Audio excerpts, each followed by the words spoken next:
sur le second atelier webinaire faire vivre son document unique d'évaluation des risques professionnels construit avec les 3 branches professionnelles qui sont Unicem Auvergne-Rhône-Alpes, les travaux publics Auvergne-Rhône-Alpes et Polysia Auvergne-Rhône-Alpes. La promotion de ce webinaire est portée par le Mouvement des entreprises de France Auvergne-Rhône-Alpes et le FACT apporte son soutien financier. Donc, dans ce webinaire, le support vous sera transmis, d'accord? Donc, je vais reprendre que très brièvement voilà, je vous ai repris les partenaires et le soutien, le financeur. Vous aurez à apporter, quand je vous l'aurai envoyé, l'ensemble des slides où il y aura toutes les informations sur le MEDEF Auvergne-Rhône-Alpes d'une part, le Fonds pour l'amélioration des conditions de travail, qui est le dispositif d'aide publique et qui permet donc ce parcours. Les slides de présentation des différentes branches professionnelles. Donc, je vous les passe à titre d'information, mais vous pourrez les retrouver dans le support que je vous transmettrai à la fin du webinaire. Voilà. Je vais laisser la parole donc au cabinet Sepia Prévention pour une présentation. Alors, bonjour à tous et à toutes. Donc, je suis Sylvie Bobillon, je suis présidente consultante formatrice de Sepia Prévention. Nous accompagnons depuis 12 ans les organisations et les entreprises pour réduire les risques et prévenir les risques professionnels, améliorer la santé et les conditions de travail. Et nous sommes 2 associés, nous avons une approche très pragmatique, comme on dit, l'approche plutôt efficiente des petits pas, parce qu'il y a toujours des pas à faire dans ce domaine. Voilà, pour avoir une approche et une démarche qui soit vraiment proche de vous, de votre entreprise et qui vous ressemble. Voilà.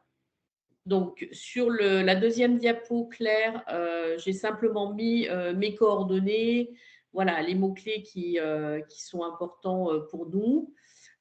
Donc, vous avez mes coordonnées. Si vous aviez des questions après ce webinaire, n'hésitez pas à nous contacter. Nous travaillons avec des partenaires aussi. Et Sarah, que vous voyez, Sarah Montero, fait partie de l'entreprise IPRP, Institut de la prévention des risques professionnels. Elle va se présenter en quelques mots. Voilà, donc je te passe la main, Sarah, pour te présenter. Merci bien et bien. Bonjour à tous. Je me présente Montero Sarah, consultante en prévention des risques professionnels chez IPRP. Donc IPRP qui veut dire Institut de prévention des risques professionnels. Donc concrètement, IPRP accompagne les TPE et les PME dans la prévention de ces risques professionnels. Nous sommes habilités par la DRITS en tant qu'intervenant en prévention des risques pro. Nos services, quels sont-ils? Tout simplement la réalisation et la mise à jour du DURP qui veut dire document unique d'évaluation des risques professionnels. Par la suite, je dirais document unique parce que c'est bien plus court. Les plans d'action annuels qui l'accompagnent. Nous avons aussi une mission de référent santé-sécurité au travail. On rédige aussi des documents de prévention tels que des PPS-PS, des plans de prévention, des protocoles de sécurité, des fiches post-machine, livrets d'accueil, etc. On dispense aussi des formations CSE en santé, sécurité et conditions de travail. Et enfin, on accompagne à la certification MAS. Donc, sur la slide qui suit, vous retrouvez donc Stéphanie Perrichot, la fondatrice d'IPRP, et moi-même, Sarah Montero, et bien évidemment nos coordonnées. N'hésitez pas à les prendre si vous avez quelques questions après ce webinaire. Donc, pour commencer, voilà, on va partir sur de l'apport théorique et des exercices interactifs qui vont suivre les slides suivantes. Concrètement, alors, juste, Sarah, je voulais juste préciser qu'on est dans un cadre bienveillant, donc toutes les questions sont bonnes. Vous n'hésitez pas à nous poser les questions qui vous intéressent. Et j'espère qu'on aura toutes les réponses. Si on ne les a pas toutes, on ira les chercher pour vous les donner après ce webinaire. Voilà. Et donc, toutes les questions sont bonnes à prendre. Voilà, je te laisse continuer. Pas de souci, merci pour ce détail. J'allais justement le dire, il n'y a pas de questions bêtes ou quoi. Tout est à poser. Alors, l'objectif de la session, c'est tout simplement en premier lieu, c'est de comprendre l'utilité du document unique. Donc, pourquoi? Parce que moi, je vois beaucoup de clients qui n'ont pas compris ce qu'était un document unique. Et donc, de force, eh ben, il est forcément mal utilisé. On va aussi procéder à une bonne évaluation, voir comment on peut avoir une bonne évaluation des risques professionnels dans l'entreprise. Comment définir les actions de prévention à mettre en place et enfin, comment se servir du document unique comme outil de pilotage, donc comme un outil d'amélioration continue. Pour commencer, je vais vous poser quelques questions pour voir à qui en fait je m'adresse. Est-ce que ici, vous réalisez tous votre document unique ou en tout cas, qui le réalise? Donc, vous pouvez me répondre à voix haute ou par le chat si vous le voulez. Précise que l'ensemble de vos témoignages seront coupés au montage. Donc, sentez-vous libre de pouvoir parler de votre entreprise comme vous le souhaitez. Alors, on a Véronique qui nous dit que oui, elle utilise le document unique, Aurélie aussi, Julie le réalise en interne, également Tony le réalise en interne. La mise à jour se fait au minimum une fois par an. D'accord, oui, mes banques de mise à jour au quotidien, très bien. Je comprends. Je suis dans la souffrance pour le finaliser. Eh bien, j'espère que ce webinaire va vous servir et va vous aider. Mise à jour une fois par an, ok, très bien. Dernière mise à jour en juillet 2022, ok, en interne, mais pas à jour, très bien. Est-ce que, j'ai deux autres petites questions. Est-ce que à la suite de ce document unique, vous réalisez un plan d'action annuel? Et forcément, est-ce que vous communiquez sur le document unique au sein de votre entreprise? Voilà, ça, alors, on a les mises à jour. Ouais. Oui, Dominique dit oui, une fois par an, mise à jour. Oui, nous communiquons, d'accord, très bien. Très bien. Ok. Oui, plan d'action annuel. Ah, super. Plan d'action plus suivi, c'est parfait. Aborder l'utilité du document unique, forcément. Alors, comme vous devez le savoir, l'employeur a une obligation qui est d'assurer la santé et la sécurité de ses salariés. Pour remplir cette obligation, ce qu'il faut faire, c'est procéder en premier lieu à une évaluation des risques auxquels les salariés sont exposés au sein de l'entreprise. Donc, l'évaluation des risques en santé et en sécurité. Le document unique, globalement, en fait, on peut le résumer comme étant la retranscription justement de cette évaluation des risques, des actions de prévention qui existent déjà au sein de l'entreprise et des actions de prévention qui restent à mettre en place. Il faut savoir que le document unique, il est donc obligatoire dès lors que vous avez un salarié. J'ai mis que ces actions doivent être mises en place parce que voilà, généralement aussi on voit des documents uniques, mais avec des actions de prévention à mettre en place, mais malheureusement qui ne sont pas mises en place. Donc le document unique ne vit pas, on ne l'utilise pas.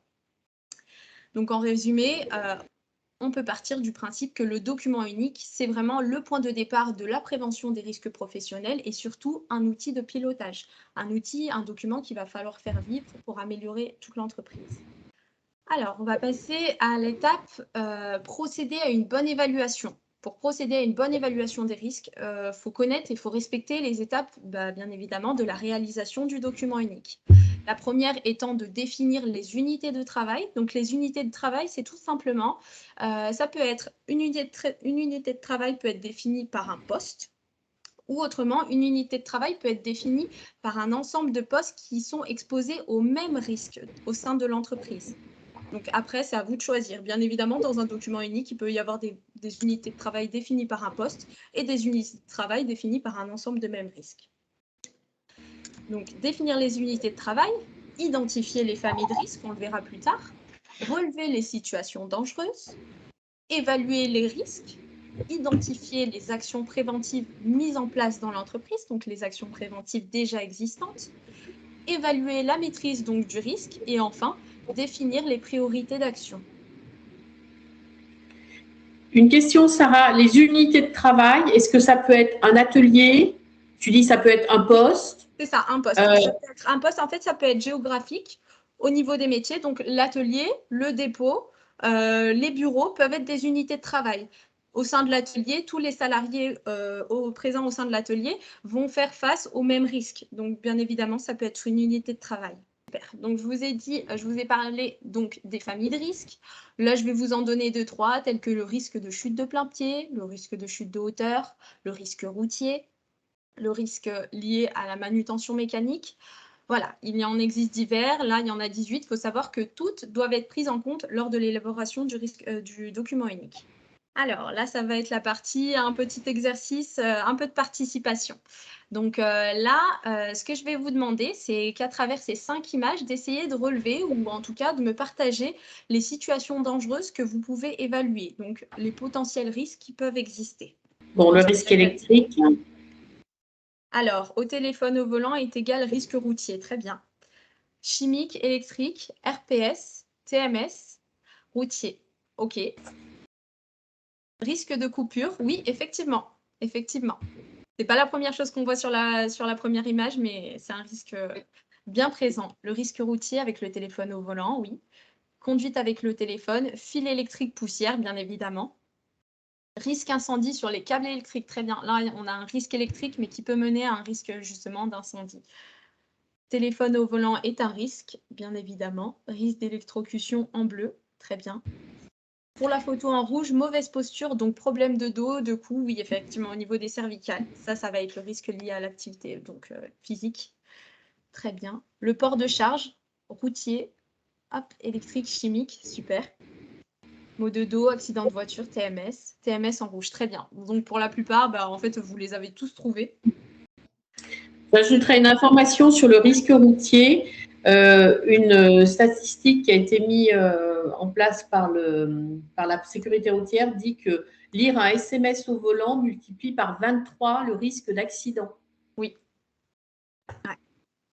Voilà, c'était une petite parenthèse. Ouais, c'est non négligeable, effectivement. Donc, très bien. Une fois que vous avez justement identifié ces risques, donc là, on peut passer à la slide suivante. Donc voilà globalement comment on va devoir s'articuler, en tout cas nous, un modèle qu'on vous a mis de document unique. La première étape étant les risques identifiés, donc ce qu'on vient de faire. On voit réapparaître le risque routier en mission, le risque chimique, le risque électrique, le risque lié à l'activité physique pour la première image. Donc dans la première colonne, hein, la colonne notée 2, c'est ça, Sarah? C'est ça, la colonne notée 2, la colonne de gauche. Comme c'est écrit un peu petit, on va peut-être aussi très bien. les intituler. Très bien. Donc, dans la colonne la colonne 2, donc la colonne de gauche, ce sont les risques identifiés, tous ceux que vous venez de nommer. Le but étant de remplir la colonne 3, donc qui est les situations dangereuses ou les défauts relevés. Si on prend la première image, donc le premier exemple du collaborateur qui manutentionnait des ramettes de papier, la situation dangereuse étant le salarié effectue tous les jours de la manutention manuelle de ramettes de papier, 5 kg pendant 4 heures. Si on prend un autre exemple pour le risque chimique, donc le bidon ouvert, les salariés utilisent des produits chimiques dangereux, le stockage est non approprié. Si on en prend une troisième par rapport au risque électrique, la prise de courant est surchargée, bien évidemment, c'est ce qu'on voyait. Et enfin, le risque lié à l'éclairage, donc celui-là, je ne l'ai pas eu, ou autrement dit l'ambiance lumineuse, c'était… Elle a noté dans le chat, hein. Elliot a dit risque lié aux ambiances lumineuses. Ah, très bien. Pardon, Elliot, je n'avais pas vu le dernier message. Il m'avait échappé. Eh bien, très bien, on les a tous alors. La salariée est gênée par la luminosité de la fenêtre.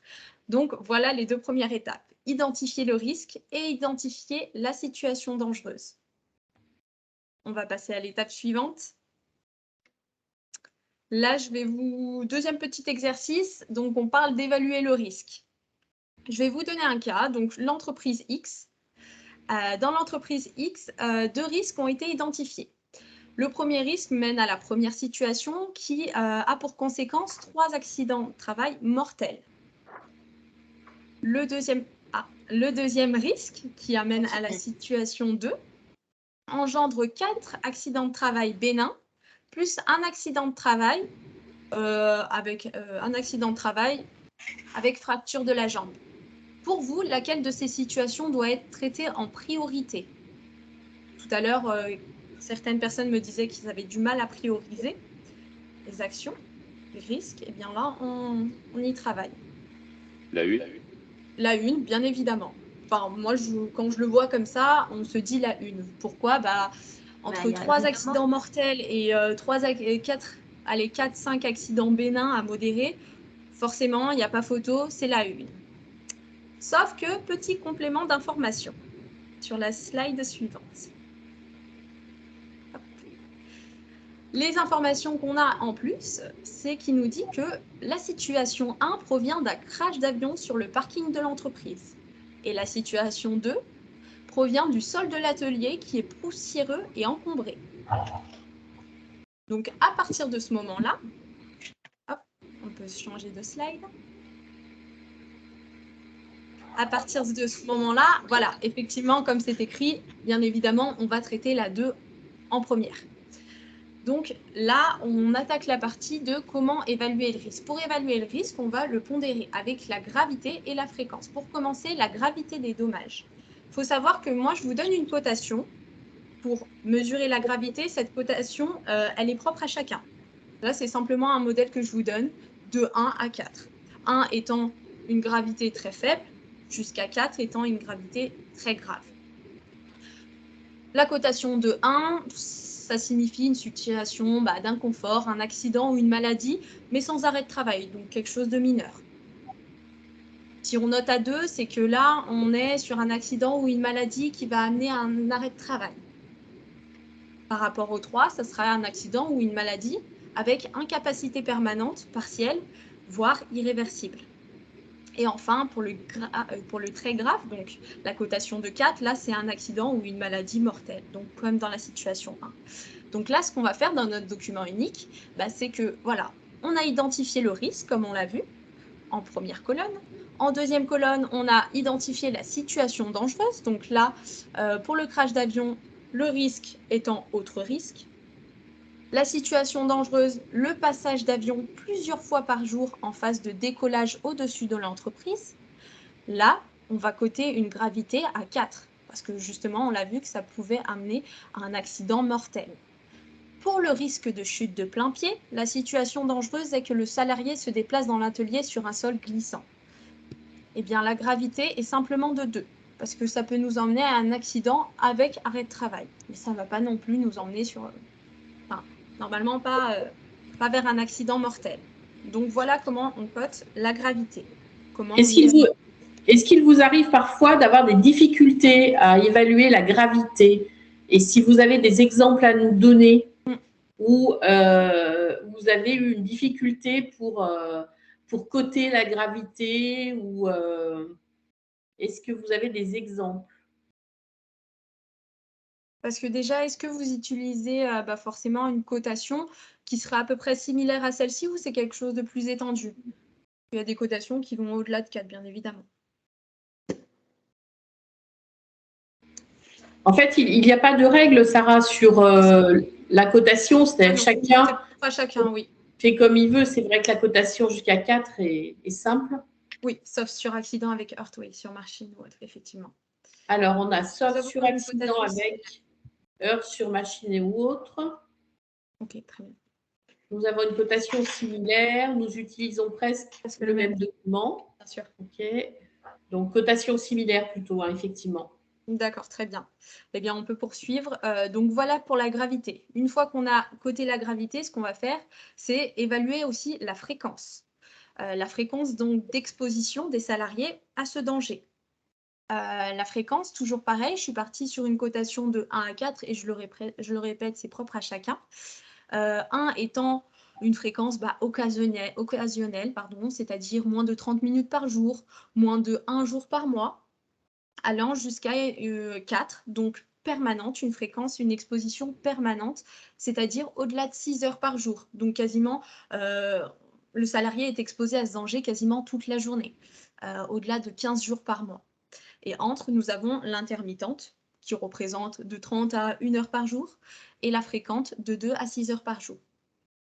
Si on continue sur ce même exemple, donc pour notre premier risque, donc qui entre dans autre risque, le passage d'avion plusieurs fois par jour en phase de décollage au-dessus de l'entreprise, on avait là la fréquence, si on réfléchit bien, elle devrait être occasionnelle.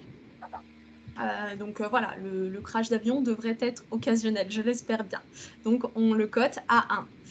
Par contre, le risque de chute de plein pied, le salarié qui se déplace dans l'atelier sur un sol glissant, là, on est sur une cotation à 4, c'est-à-dire tout au long de la journée, en permanence. On nous dit que le sol est poussiéreux et glissant, et ce toute la journée, donc la cotation, la fréquence est de 4. Que toutes les cotations soient les mêmes, de même valeur. Exemple, ma gravité est cotée de 1 à 4, de 8 à 16, alors que ma fréquence est de 1, 2, 3. 4, pardon. Non. 1, 2, 3, 4. Non, il n'y a pas d'obligation. Non, D'accord. c'est tout à fait possible. C'est tout à fait possible. Alors, une fois qu'on a justement coté la gravité et la fréquence, ce qu'on va calculer, c'est l'indice de risque. Donc, l'indice de risque, comment se calcule-t-il? Tout simplement, on fait la gravité fois la fréquence. Donc là, pour la première situation dans autre risque, donc le crash d'avion, on se retrouve à un indice de risque qui est de 4. Et pour la chute de plein pied, l'indice de risque qui est de 8. Donc, automatiquement, si on fait déjà cette bonne évaluation, on arrive justement à prioriser un peu le risque. On voit que pour le crash d'avion, on est sur une évaluation des risques qui est plutôt faible. Et pour la chute de plein pied, le risque de chute, on est sur une évaluation des risques qui est moyenne. Conclure que qu'est-ce que ça peut entraîner un risque routier, parce que là on parle bien du risque routier, ça peut entraîner un accident mortel, ok, mais on verra par la suite qu'on va mettre en évidence ce qui est mis en place dans l'entreprise, donc les actions de prévention déjà existantes. C'est-à-dire que, à côté de ça, ok, le risque est très mortel, on va aller évaluer aussi comment est-ce qu'il est maîtrisé. Donc on va mettre ce qui est existant, c'est-à-dire que tous les salariés je ne sais pas, qu'il y a un kit main libre Bluetooth. Là, je spoil un peu sur ce qui vient après, mais c'est une très bonne question et je vais y répondre tout de suite. Voilà, que il y a le kit Bluetooth. En plus de ça, on sensibilise les salariés. Donc, au final, le risque est très bien maîtrisé. Et Dominique voudrait prendre la parole aussi, et je pense qu'il y a une deuxième personne aussi. Oui, moi, c'était par rapport à ce que vous venez d'évoquer sur c'est prendre le risque dans l'absolu. Or, il me semblait dans le cadre du document unique dans l'entreprise, c'est-à-dire justement, on devait tenir compte déjà d'un certain nombre d'éléments intégrés dans l'entreprise. Oui, bien sûr. Et puisqu'on va arriver à un plan d'action derrière, c'est ne traiter que finalement ce qu'on n'a pas été en capacité au préalable de traiter. Eh bien, c'est pour ça qu'on va faire les slides suivants et vous allez comprendre parce qu'effectivement, on va faire apparaître donc les moyens de prévention déjà existants au sein de l'entreprise. Et on va voir qu'un risque qui peut être très grave, mais d'une fréquence déjà très grave à une fréquence modérée, mais qui est très bien maîtrisée, au final, on ne va pas du tout l'inclure dans le plan d'action parce qu'il n'y aura rien à mettre en place étant donné que le risque est bien maîtrisé. D'accord. C'est pas parce qu'il y a un risque est très grave, par exemple, et coté comme très grave, qui va figurer dans le plan d'action. Non, parce qu'il y a des risques qui sont très graves, mais de fréquence, on va dire, modérée, mais très suffisamment bien maîtrisée pour qu'au final, il n'y ait pas d'action de correction ou d'action de prévention à mettre en plus en place. Il faut se poser la question, quoi. C'est ça. D'autres questions? On continue? C'est bon. Ok. C'est bon, Sarah, on peut continuer. Alors, donc on avait évalué le risque, maintenant le but étant d'identifier les actions préventives mises en place, donc les actions préventives déjà existantes dans l'entreprise. Sauf que pour cela, il est important de connaître les 9 principes généraux de prévention. Donc on va les voir, ces 9 principes. Est-ce que vous les connaissez peut-être avant? Déjà, oui, effectivement. Dire non, on n'est pas honteux. Il n'y a rien de grave et peut-être qu'on les connaît, mais ils datent aussi on les a appris il y a bien longtemps. Non? Eh bien, écoutez, il y a pas mal de noms et j'ai envie de dire tant mieux pour moi, comme ça au moins je vous ferai découvrir quelque chose. Pour les personnes qui les connaissent déjà, petit rappel, ça fait jamais de mal. Donc voici les 9 principes les 9 principes généraux, excusez-moi, de la prévention. Donc, le principe numéro 1 étant d'éviter les risques. Donc là, sur chaque image, on a une petite situation qui représente un peu le principe. On voit voilà, un local où il y a un gros signe mortel, danger. Donc là, le chef d'entreprise qui dit, pour votre sécurité, ce local est fermé à clé. Donc, étant donné que le local est fermé à clé, là, clairement, on a évité le risque, on supprime le risque. Le principe numéro 2. Évaluer les risques qui ne peuvent pas être évités. Bien évidemment, ça, c'est plutôt le principe qu'on retrouve souvent dans la vie courante. Il y a beaucoup de risques qu'on ne peut pas supprimer, donc on ne peut pas éviter. Là, c'est un risque lié à la circulation interne. Eh bien, la collaboratrice dit, nous allons évaluer ensemble les risques liés à la circulation interne. Donc là, on fait l'évaluation. Le principe numéro 3, combattre les risques à la source. Donc là, on voit quoi? Une machine très, très bruyante avec un collaborateur qui porte un casque anti-bruit. Le risque numéro 3, qui est combattre les risques à la source, ça serait plutôt d'opter pour une machine moins bruyante, plutôt que de mettre un EPI, donc le casque, un EPI, un équipement de protection individuelle.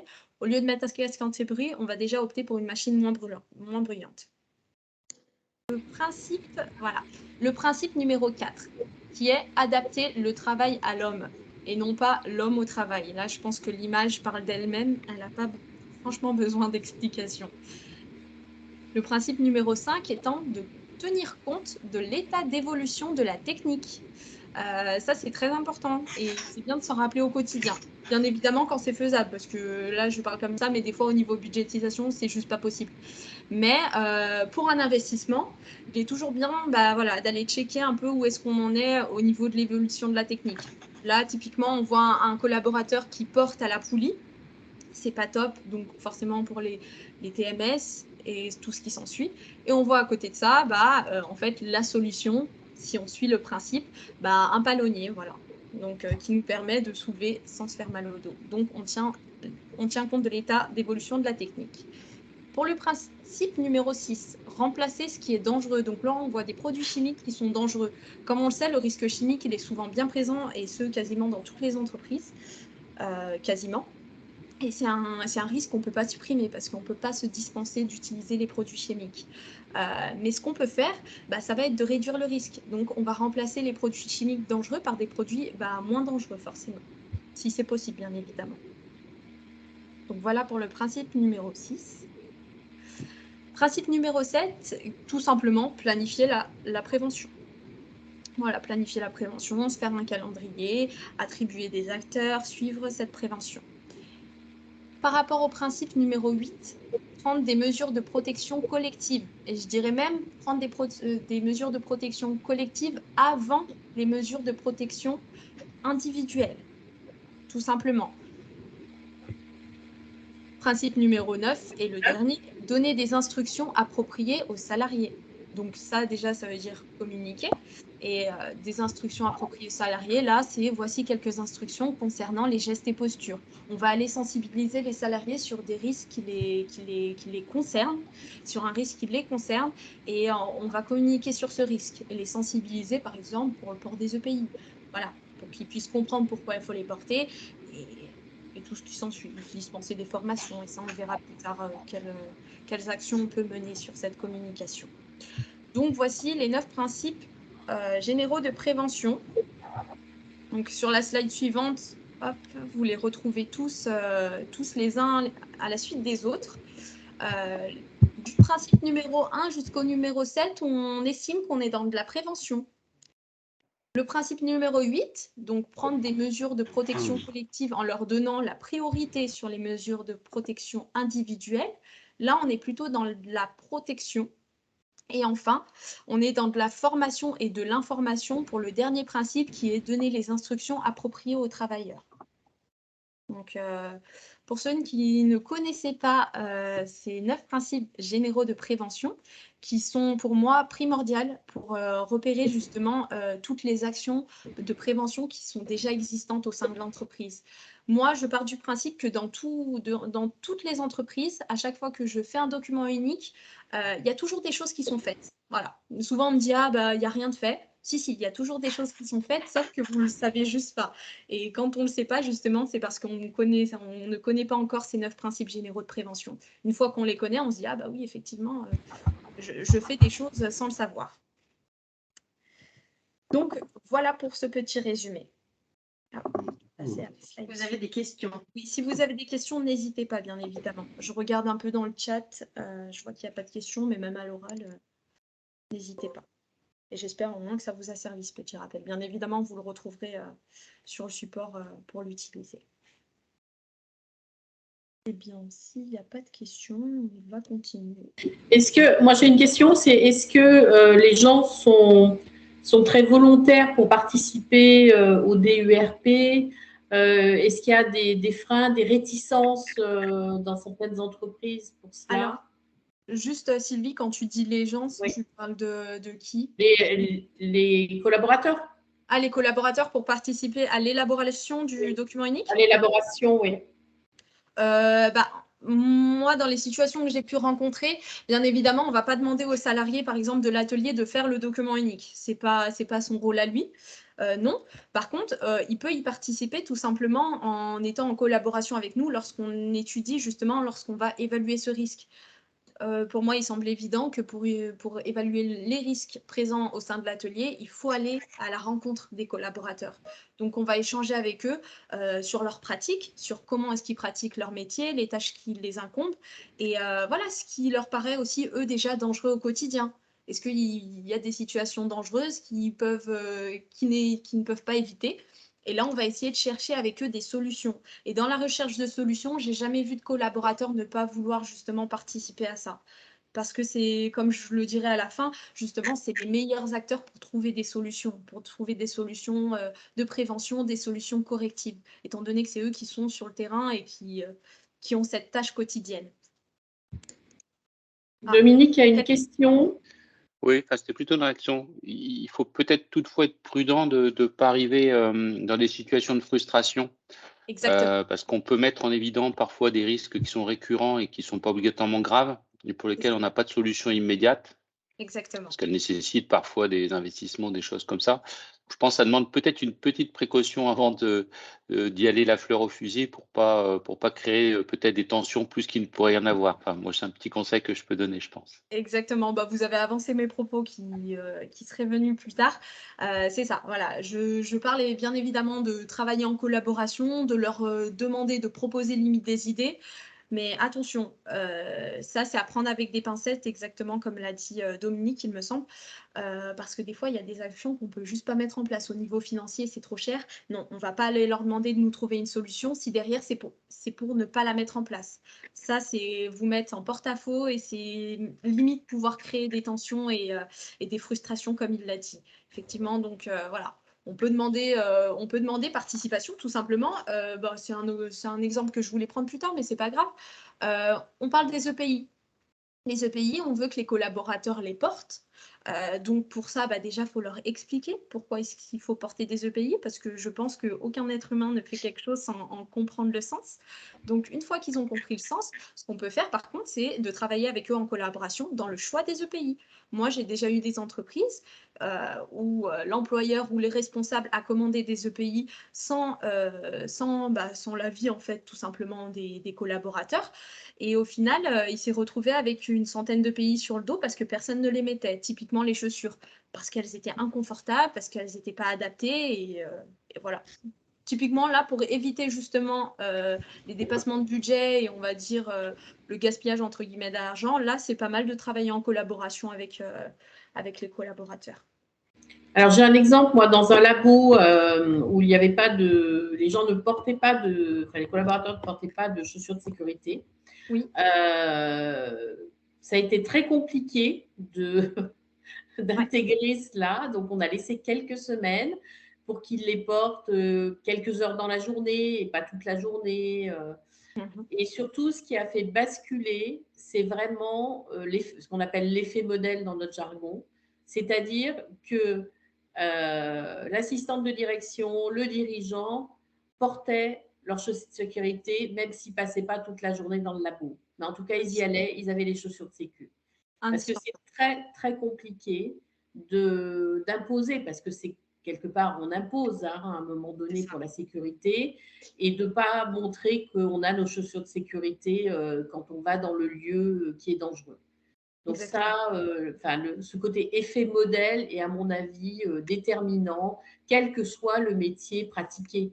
Mais si on va sur une zone dangereuse, sur un chantier, dans un atelier, ça c'est vraiment très très important. C'est ça, complètement d'accord.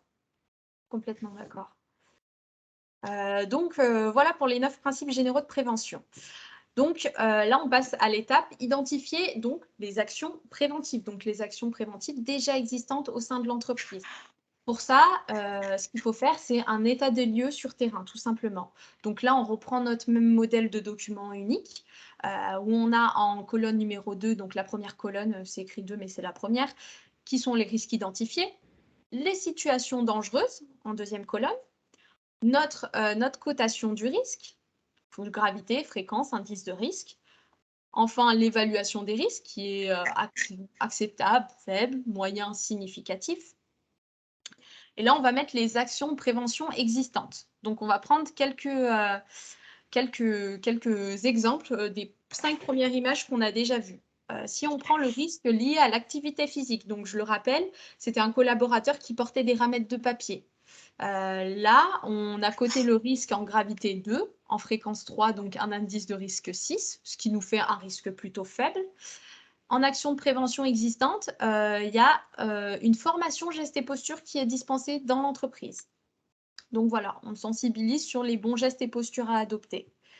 Par rapport au risque routier, on nous dit que les véhicules sont entretenus et en plus de ça, il y a des kits mains libres, Bluetooth. Pour le risque chimique, on dit qu'il y a des gants et des masques à disposition. Pour tout ce qui est risque électrique et risque lié à l'activité physique, on voit qu'il n'y a rien. Des fois aussi, il n'y a rien et ça, il faut se le dire. Donc, une fois qu'on a fait ce constat, ce qu'il faut, c'est coter la maîtrise du risque. Donc, comment le risque est maîtrisé. Pour ça, moi, je vous ai mis 3 niveaux. Niveau 1 étant une bonne maîtrise, le risque est bien maîtrisé. Le niveau 2, la maîtrise est insuffisante, c'est-à-dire qu'il existe déjà quelque chose, mais ça ne suffit pas, on peut faire mieux. Et enfin, le niveau 3, la maîtrise est très insuffisante. Ça, généralement, c'est quand il n'y a rien. Là, pour moi, c'est vraiment l'étape qui est subjective. Subjective parce que, franchement, là, pour le coup, ça va être propre je vais dire, à la personne qui va à côté, quoi. Donc pour ça, je n'ai pas d'indication précise à vous donner. Là, c'est vraiment l'étape la plus subjective qu'il y a dans le document unique. Donc, si on regarde bien, par exemple, pour le risque lié à l'activité physique, donc on disait qu'il y avait une formation gestes et postures. Là, on a une maîtrise du risque qui est à 2. C'est-à-dire que le risque est quand même maîtrisé, mais de façon insuffisante. C'est-à-dire on peut faire mieux. On va prendre un risque qui est maîtrisé à 3. Donc, le risque électrique, la prise de courant donc, est surchargée. Il n'y a aucune action de prévention qui existe encore à l'heure actuelle dans l'entreprise. Là, concrètement, on est à 3. Donc, ce que je vais vous demander, étant donné qu'on a un petit peu de temps, c'est de me trouver justement les actions de prévention qu'on peut mettre en place. Donc, des actions de prévention ou des actions de correction qu'on peut mettre en place au sein de l'entreprise. Pour les différents risques. Donc, je le rappelle, c'était le risque lié à l'activité physique pour la personne qui portait les ramettes de papier, le risque routier en mission, le risque chimique, risque électrique, le risque lié à l'activité physique, donc la salariée qui effectuait de la prise de notes en même temps elle était au téléphone, et enfin le risque lié à l'ambiance lumineuse, donc à l'éclairage. Si vous avez quelques pistes pour des actions de prévention à mettre en place, n'hésitez pas. Et si rien ne vous vient, je donnerai les réponses. Alors, si on part sur le premier risque lié à l'activité physique, bon, ok, on sait que le collaborateur, il porte des ramettes donc de 5 kg pendant 4 heures par jour. Oui, donc on a pour le risque routier, note de service sur les risques routiers. Très bien. Ok, là, on part sur de la sensibilisation, donc parfait. Ça me va. Très bien. Gestes et postures, surveillance médicale, mise en place d'outils ergonomiques, investissement dans du matériel adapté. Super. Ah, et j'arrive pas à baisser le... Ah oui, afficher plus. Système adapté, système de rail, typiquement. Oui, ok. Alors, j'ai un commentaire sur adapter les outils. C'est important d'accompagner aussi le fait de se servir de nouveaux outils. Parce que oui, le collaborateur, nous, il nous est arrivé de voir des changements, des tables qui peuvent se monter, se descendre et qui n'étaient pas utilisées. Parce que là, les habitudes ont la vie dure et ça n'était pas utilisé. C'est ça. Risque chimique, prévoir un stockage adapté pour les produits chimiques. Très bien, ça me va très bien. Pour la posture à améliorer, prévoir des casques audio, super. Et peut-être prévoir des pauses qui obligent à se mettre debout et à marcher. Parfait. Parfait. Vous avez donné même plus d'éléments que dans mon diapo, donc c'est génial. Le risque électrique, rajouter des prises de courant, bien évidemment. Risque électrique, prévoir des multiprises ou améliorer l'installation. Parfait. Pour le risque routier, entretien des véhicules, permis de conduire demandé chaque année, oui, c'est une obligation.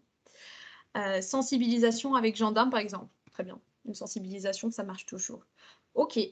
Donc là, pour les réponses, c'est top. Donc on peut passer à la slide suivante. Et là, on verra que la plupart de vos réponses se retrouvent dans le document unique, dans l'exemple. Donc, très bien pour le risque lié à l'activité physique pour les ramettes de papier, bah, pareil, hein, prévoir un outil d'aide à la manutention, par exemple un outil à ventouse. Comme l'a dit Sylvie, là, ce qui est bien aussi, bah, ça serait du coup la formation, étant donné qu'on met un nouvel outillage, une nouvelle machine, bah, former le collaborateur, autrement ça ne sera pas utilisé ou mal utilisé. Pour le risque routier, bah, ça serait prioriser les transports en commun, avion, train, bon ça évidemment c'est quand c'est faisable. Mais la sensibilisation, ça me va très bien. Mettre en place des brouilleurs GSM, parfois, ça évite tout court d'appeler, de passer des appels, mais ça aussi, c'est quand c'est faisable. Pour le risque chimique, mettre en place des produits moins nocifs et former aussi les salariés au risque chimique. Donc, voilà, les sensibiliser sur quels risques ils ont à faire et aussi quels sont les moyens de prévention, les moyens de stockage et tout ce qui s'ensuit. Pour le risque électrique, bah, ça on l'a dit, installer de nouvelles prises, privilégier autrement les multiprises si pas possible. Et enfin, mettre en place un casque sans fil pour le risque lié à l'activité physique pour la collaboratrice sur son poste de travail. Très bien.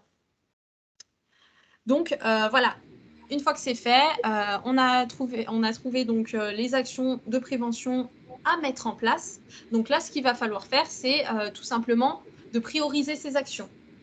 Voilà, donc là, c'était typiquement le problème que rencontrait une personne, comment prioriser les actions qui doivent être mises en place. Donc ça, on va le voir dans la slide suivante. Donc, définir les priorités d'action. Pour ça, on va regarder deux choses.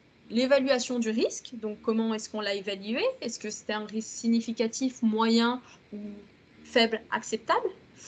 Et on va le croiser avec le niveau de maîtrise. Donc, c'est de ça dont on parlait aussi tout à l'heure, sur un risque très grave, mais qui est bien maîtrisé. Eh bien, on va prendre cet exemple. Pour une évaluation des risques faibles, acceptables, et en plus de ça, une bonne maîtrise, on voit que la priorité de l'action, elle va être faible. Ça ne va pas être l'action qu'on va mener en première. L'action qui va peut-être prendre un peu plus d'importance, ça va être sur une évaluation de risque moyen à maîtrise de niveau 2, c'est-à-dire une maîtrise insuffisante. Il y a des choses en place, mais c'est insuffisant, il manque encore. Donc là, on voit qu'on est sur une priorité moyenne. Donc là, typiquement, c'est peut-être des actions qu'on va mettre dans notre plan d'action annuel. Et enfin… Alors, j'ai une question, Sarah. Quand tu parles de bonne maîtrise, maîtrise insuffisante, etc., tu prends le poste de travail ou tu prends les personnes, les personnes qui travaillent, le collaborateur? Bonne maîtrise et maîtrise insuffisante, c'est-à-dire en fait comment le risque est maîtrisé dans l'entreprise. D'accord, mais c'est global. Parce qu'en fait, il peut être très bien maîtrisé par un collaborateur, un salarié, et puis un autre collaborateur, il est possible qu'il n'ait pas été formé, et du coup, la maîtrise n'est pas la même. Oui, c'est ça. Après, là, on part du principe que normalement, un salarié sur un poste de travail est formé. Moi, c'est le document unique, voilà, ça se base sur, c'est comme un boulanger, il est censé savoir faire du pain, s'il en fait. Donc là, la maîtrise, ça va vraiment se baser typiquement. Si on voit l'intégration des personnes, il faut qu'il y ait formation en fonction du poste de travail. Ah oui, ça c'est indispensable. À tout nouvel arrivant, nouvel arrivant, que ce soit un nouveau salarié ou un intérimaire ou autre, normalement l'entreprise se doit de former et de renseigner le nouvel arrivant sur tous les risques existants auxquels il va être exposé et tout ce qui est à sa disposition et forcément le former à toutes les tâches qu'il va devoir réaliser. Oui, oui. Mais là, pour un risque, je ne sais pas, un risque signifie un risque moyen, je ne sais pas, peut-être le risque lié à l'activité physique. Là, le niveau de maîtrise va être insuffisant si on dit juste, on a mis par exemple un palonnier à ventouse. OK, mais il n'y a pas eu de formation sur ce palonnier à ventouse.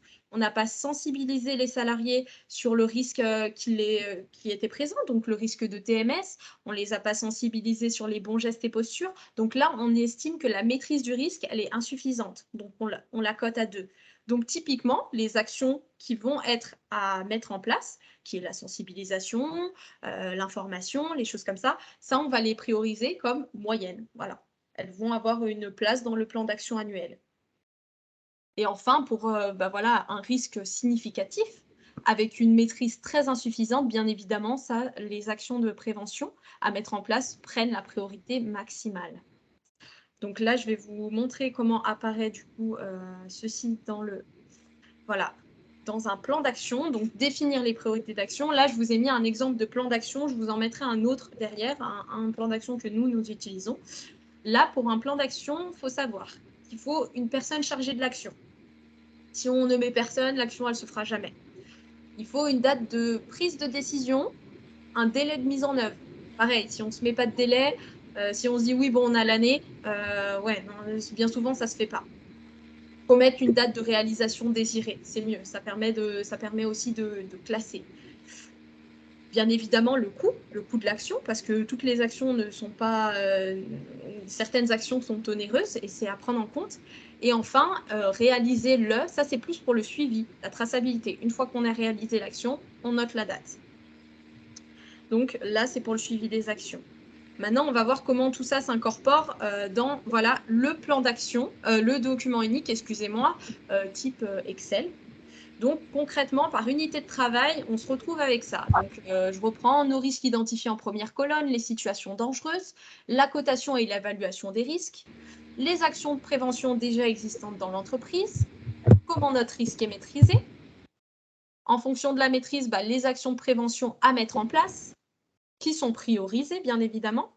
Les personnes, et donc là, on a notre mini plan d'action. Les personnes chargées de l'action, par exemple, pour le risque lié à l'activité physique, l'action qui était déjà existante, c'était la formation gestes et postures. On a vu que c'était une maîtrise à 2, dans le sens où c'était maîtrisé, mais c'était insuffisant.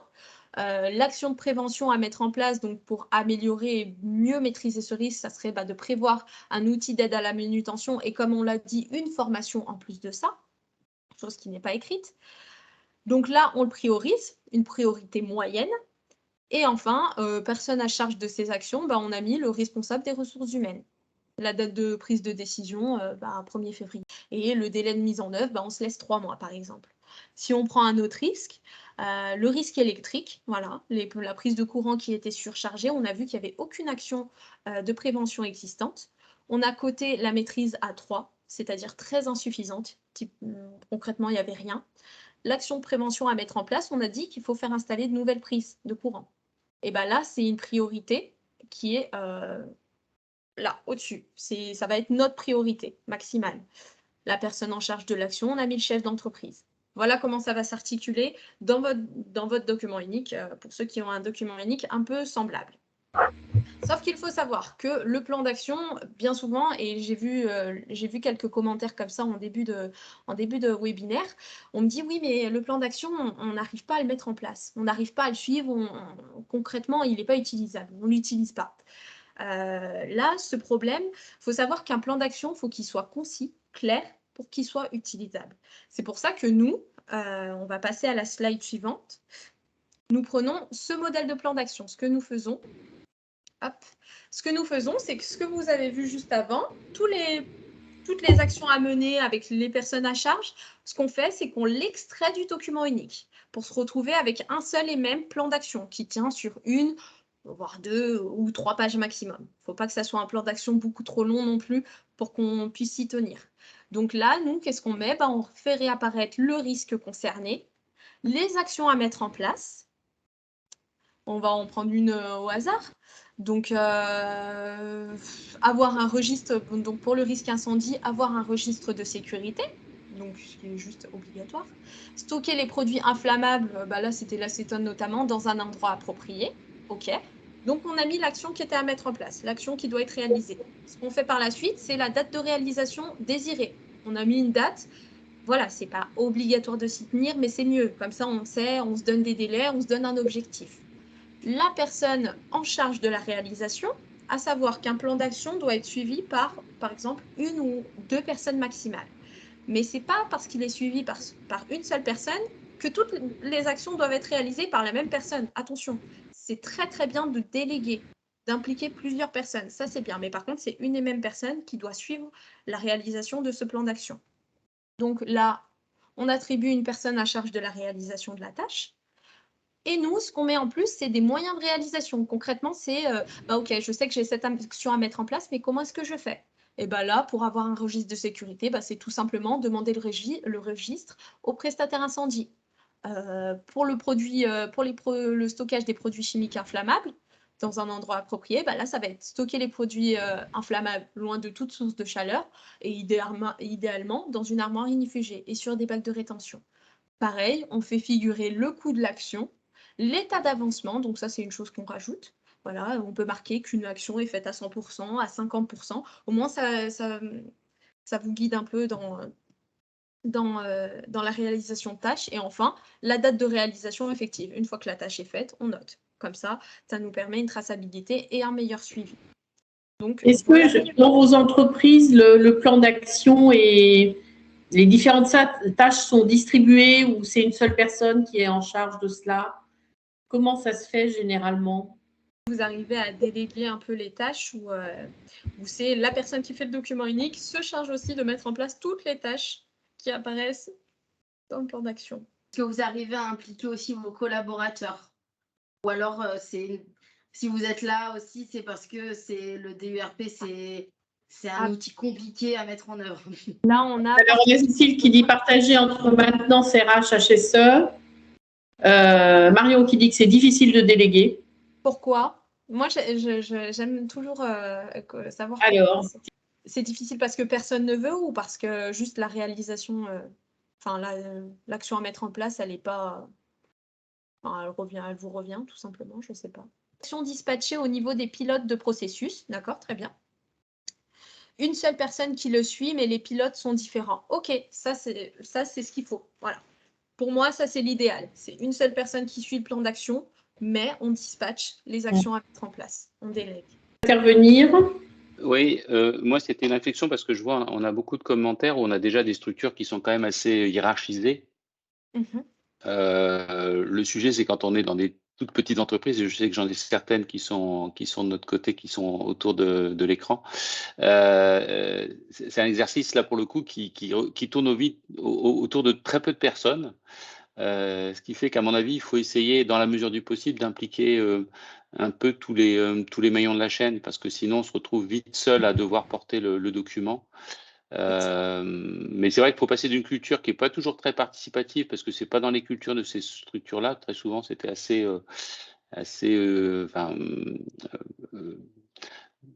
bottom-up, je crois qu'on dit, c'est du haut vers le bas. Hein.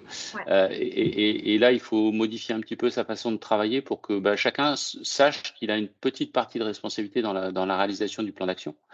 Et puis aussi, c'est une manière aussi de féliciter les gens quand c'est fait. C'est-à-dire que ça peut être aussi une manière de les impliquer puis de montrer que grâce à eux, ça a pu marcher. Parce que c'est vrai que quand on est sur des grosses structures, on peut tout de suite organiser un petit peu différemment, mais quand on est sur des petites structures, je pense que c'est là où on peut avoir déjà une difficulté à l'établir, parce que c'est un exercice qui est bon, on voit bien, ça demande quand même un peu de temps. Peut-être ne pas hésiter aussi à s'appuyer sur des structures qui peuvent vous aider, vous accompagner. Nous, dans la branche professionnelle, on a une structure qui s'appelle Prévensem, où on a des préventeurs spécialisés qui peuvent au moins faire une partie du travail. Après, il faut quand même faire, je pense qu'il faut pas se dire je m'en défais et c'est lui qui a fait, il n'y a pas besoin d'y mettre ma touche. Non, je pense qu'il peut dégrossir le travail, mais ensuite le travail de terrain, c'est quand même à l'entreprise de le faire. Ouais, je suis complètement d'accord avec tout ce que vous avez dit. Et effectivement, ça c'est aussi à savoir.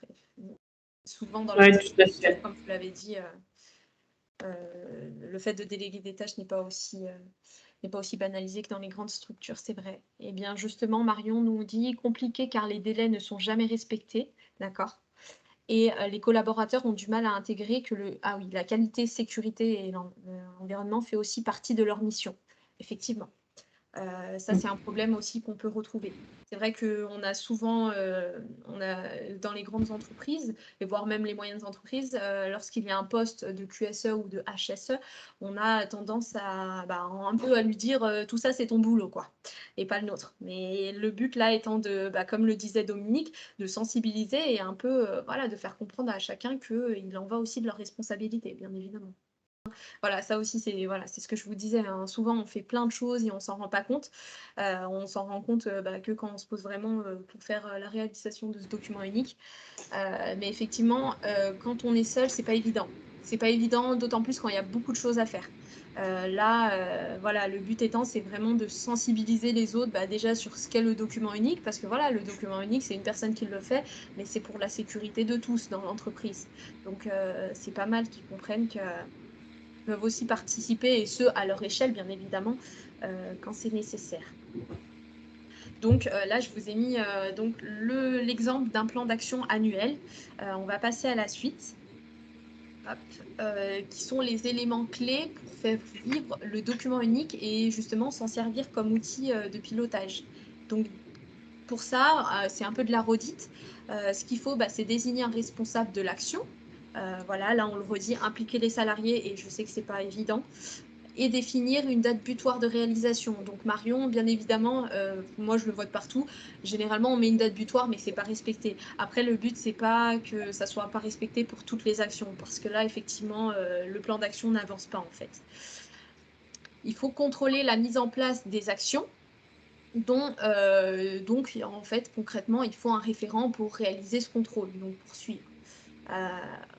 Aussi réévaluer de manière globale les risques et les moyens de prévention dans l'entreprise au moins une fois par an. Tout simplement, en fait, faire la mise à jour du document unique au moins une fois par an et impliquer les salariés dans cette évaluation. Donc ça, c'est ce qu'on disait tout à l'heure. Là, j'ai marqué travail prescrit vs travail réel, c'est-à-dire sur chantier, on ne peut pas se permettre de faire la mise à jour ou juste de créer l'unité avec les dires du directeur ou du chef de chantier qui vient dans notre bureau. Là, je prends l'exemple en fait d'un cas concret. C'était une secrétaire qui faisait le document unique et la partie chantier, elle le faisait en fonction de ce qu'on pouvait lui dire.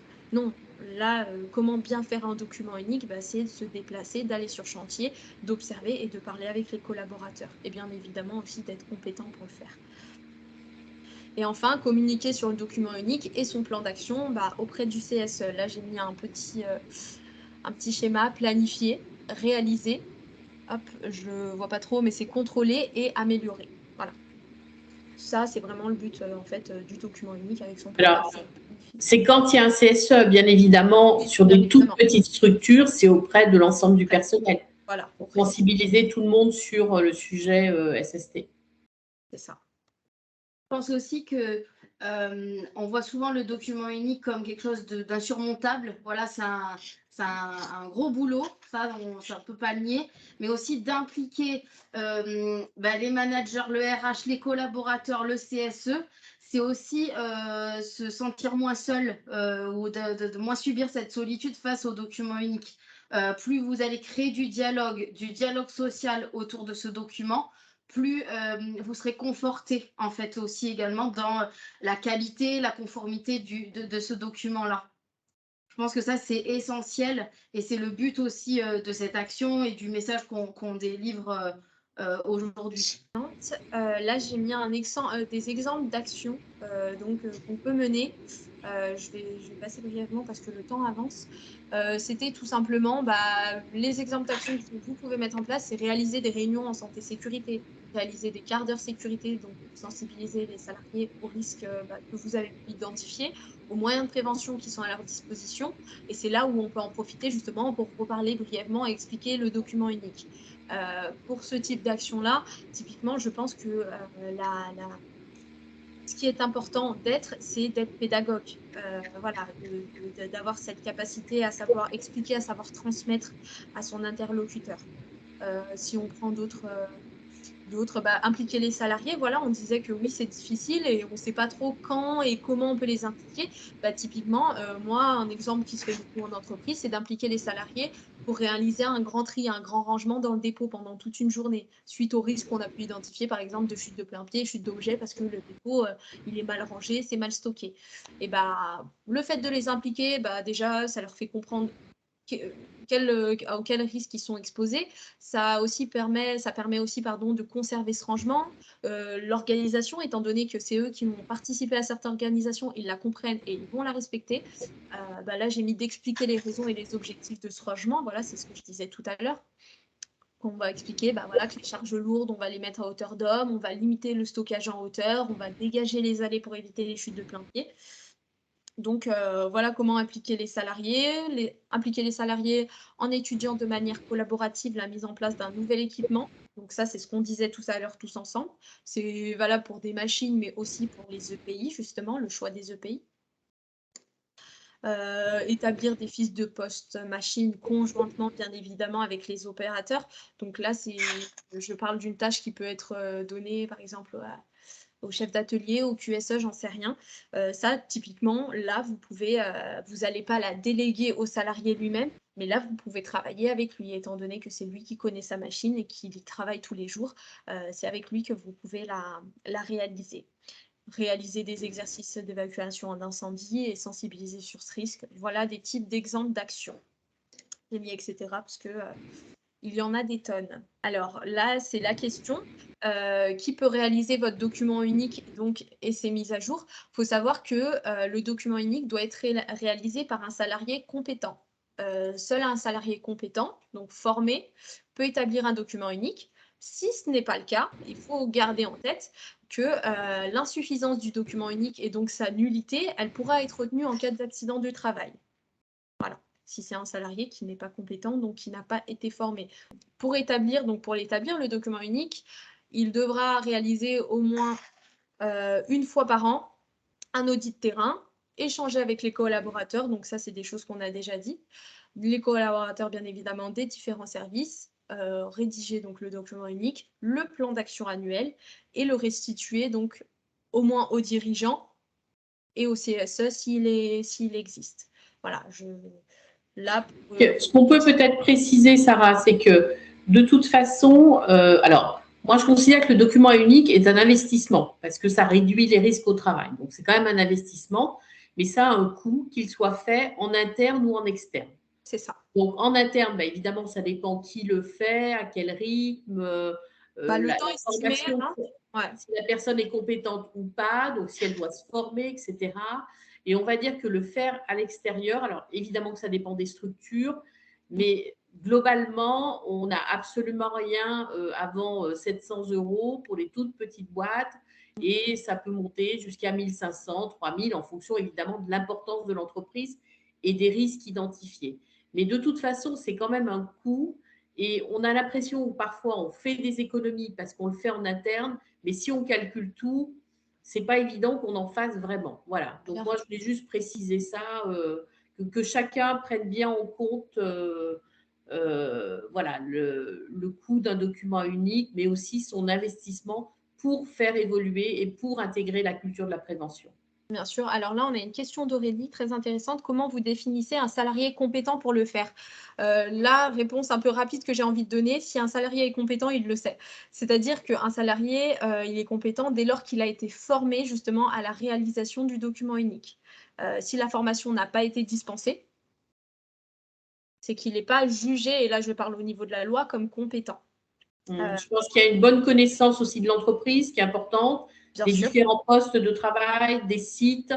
Alors, bien sûr, quelqu'un de très compétent qui ne connaît pas du tout l'entreprise va assez rapidement identifier ce qu'il doit observer, évaluer. Mais il y a de toute façon un minimum de formation extérieure à acquérir pour faire un DU. Comme je le disais, donc ça peut être fait en interne par un salarié compétent. Là, j'ai marqué temps estimé. entre 2 à 5 jours hommes, bien évidemment en fonction de la taille et la taille et le métier de l'entreprise. Ou faire appel à un IPRP, mais il faut aussi savoir qu'il y a des organismes tels que la médecine du travail, la CARSAT, même des fois l'OPBTP, qui peuvent aider justement à la réalisation de ce document unique. Mais comme on le disait en introduction, c'est quand même le socle de la prévention. C'est les fondamentaux, c'est les fondations de la prévention. Et alors, la prévention a un prix, et bien évidemment, c'est pas que la prévention. Le document unique, c'est vraiment aussi un outil d'amélioration même de la performance de l'entreprise. Quand il y a quand on travaille bien en sécurité, on travaille plus efficacement, avec plus d'efficience. Donc forcément, ça impacte sur la performance. Il existe des exemples de DU par branche d'activité qui recensent déjà les risques liés à l'activité propre. Alors, est-ce que les branches peuvent nous répondre là-dessus? Aurélie le dit, pour le BTP, il y a un modèle sur le site de l'OPBTP, donc un modèle de document unique, donc une trame qui vous aidera à créer votre document unique, mais pas qu'un document unique, c'est propre à une entreprise, je dirais même que c'est propre à un instant T. C'est pour ça qu'on dit il faut faire des mises à jour le plus régulièrement possible, parce que les pratiques changent. Une fois qu'on met en place des actions, forcément le risque, on ne va plus le coter de la même façon. Donc voilà, donc c'est bien à adapter. Voilà, en tout cas, adapter. Non, bien sûr, je comprends, mais c'est pour avoir une base. Oui, je comprends totalement. Alors, il y a Marion de Olivia qui dit que normalement, il existe quelque chose. Voilà. Oui. Alors, il existe un DU. Oui, dans la plasturgie. Dans la plasturgie, l'outil NRS, bien sûr. Ouais. Et oui, comme je disais, l'OPBTP propose un outil gratuit, pour le DURT, et ils peuvent aussi vous accompagner et proposent des formations gratuites, effectivement. Oui. C'est ce que je disais tout à l'heure aussi, ça peut être fait donc par accompagnement l'OPBTP. Pour l'UNICEM, c'est pas. Nous, on n'a pas de document unique type. Par contre, on a, ce que je disais, on a un organisme de prévention. On a des délégués régionaux à la prévention qui passent systématiquement sur les sites. Alors, pas pour le béton prêt à l'emploi, mais pour les carrières. Et alors, pour le coup, ce n'est pas un modèle, mais ils sont capables d'aider l'entreprise à élaborer son document unique. Très bien. D'accord. Donc là, il est adapté en fonction. Alors, soit ça se fait dans le cadre des visites, soit c'est en prestat complémentaire, mais ils peuvent le faire. Super. Donc, il y a des ressources de partout. Alors, Olivier nous dit qu'il est préférable de se baser sur les risques définis par l'INRS et de faire son propre DU qui permet de maîtriser le DU. Exactement. Il existe aussi des outils pour les PME, pour les PME, pour faire son DU sur le site de l'INRS. Effectivement, l'INRS propose pas mal de choses à voir. Du coup, oui, il y a l'INRS qui a travaillé sur un OIRA OIRA, je ne sais pas comment on dit, de la plasturgie, qui est essentiellement pour les petites entreprises. Ils nous disaient que leur public cible, c'est quand même les moins de 20 salariés qui n'ont vraiment pas d'outils et qui n'ont vraiment pas de moyens aussi humains et qui voudraient se lancer dedans. Et du coup, ça permet d'avoir un guide. Mais après, je partage totalement l'avis de Olivier, où c'est bien de s'en inspirer, mais dès lors que vous avez une structure, c'est bien d'avoir votre propre outil parce que c'est quand même beaucoup plus simple à mettre à jour en fait. Mais en tout cas, leurs risques sont quand même, on a travaillé avec eux, les risques qui sont identifiés sont quand même relativement communs dans les sites de la plasturgie. Donc après, si vous faites des activités particulières, comme je sais pas, du recyclage ou de la galvanoplastie, bon, ça va pas forcément aller dedans, mais en tout cas, si vous êtes un site où vous faites de l'injection en plastique, franchement, ça colle. Après, il y avait le document aussi que Claire vous avez transféré à l'issue du premier webinaire, où il y a quand même beaucoup de risques liés à la plasturgie qui sont dessus. Et après, sinon, sachez que nous, Polivia, on a un service aussi SSE, on est là à votre disposition. Et nous, on a aujourd'hui pas mal d'entreprises qui nous contactent sur les DU. Et donc là, en fonction de la demande, si c'est une relecture, une demande aussi un peu d'actualité réglementaire, qu'est-ce qui a pu se passer, voilà, il y a des choses qu'on peut faire aussi dans le cadre de l'adhésion ou des choses qu'on fait dans le cadre de prestations. Voilà. Très bien. Merci pour ces précisions, Marion. Merci. Est-ce que vous avez d'autres questions? Autrement, on va conclure parce qu'on arrive au terme du webinaire. Donc, vous allez le recevoir. Claire, je te laisse reprendre la main peut-être. Sarah, Voilà, je vais merci. prendre la main. Je vous remercie en tout cas de vous être connectés. Donc pour les actions à venir, une petite pause en décembre, voilà. Mais en janvier, on réattaque avec 2 matinales en présentiel. Une qui se déroulera à Lyon, voilà. C'est une matinale retour d'expérience où le but c'est d'échanger non pas en visio mais en présentiel et de pouvoir se rencontrer. Donc là, comme vous pouvez le voir, le 17 janvier à Lyon, et il y en aura une aussi le 19 janvier à Cournon d'Auvergne. Je vous transmettrai toutes les informations à ce sujet. Le 3e atelier webinaire se déroulera le 21 février 2023 avec comme pour thème management de la santé, de la qualité de vie et des conditions de travail.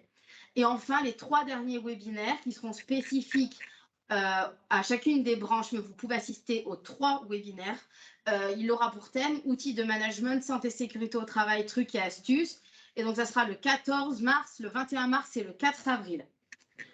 Je vous remets mes contacts.